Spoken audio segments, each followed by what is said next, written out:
What is the biggest revolution in history? It's the Arab Spring.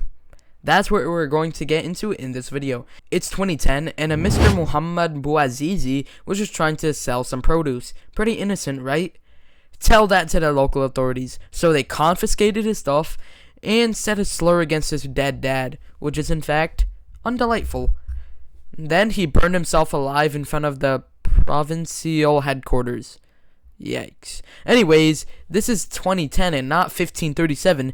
They had this thing called social media. So Bouazizi's death caused a lot of people to get very angry. For good reason, obviously. They made the dude a martyr, and they went to the streets, especially since the leader at that time was very uncool. Literally everyone got to the streets. The economy was probably dying. Then the president left. Then a few days later, the people voted for someone they actually liked. You thought I was done? You didn't. But anyways, it spread to a lot of other countries. Egypt saw Tunisia getting rid of their corrupt government, so they decided, screw it, if they can get rid of their dude, why can't we?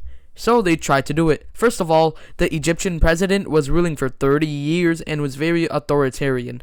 The reason no major traction happened during his rule is because there was no spark. The Tunisian Revolution was the spark. Back to the Arab Spring, people were protesting, especially in Tahrir Square in Cairo, which was Egypt's capital. Then the government responded very peacefully. About 850 people died by suspending the constitution. Then the president resigned because really, you can't beat your own country, like really. After a few years, elections happened and they became semi-stable.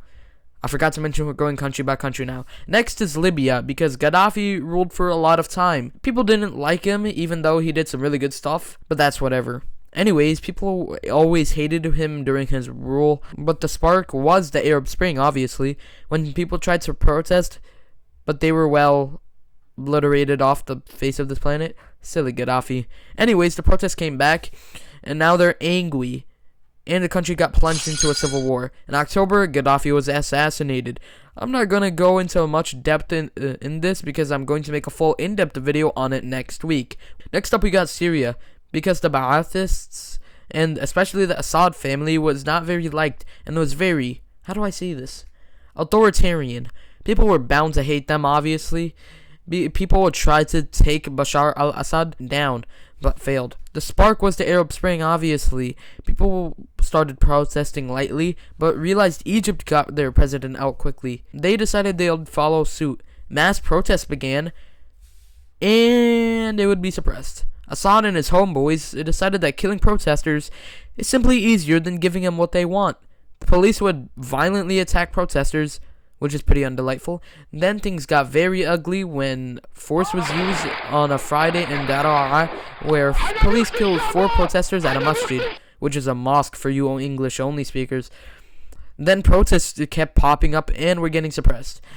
For the next few months, Assad would keep cracking down and torturing protesters, like usual, and also lifted national emergency, which gave Assad power for so long, but it was pretty much too late. They didn't want only freedom, they wanted Assad gone. So when the Syrian government started using military to suppress the protesters, armed militias started rising, and the country got plunged into another civil war. God damn it. I'll go over that in another video because I don't got time to explain it in this one.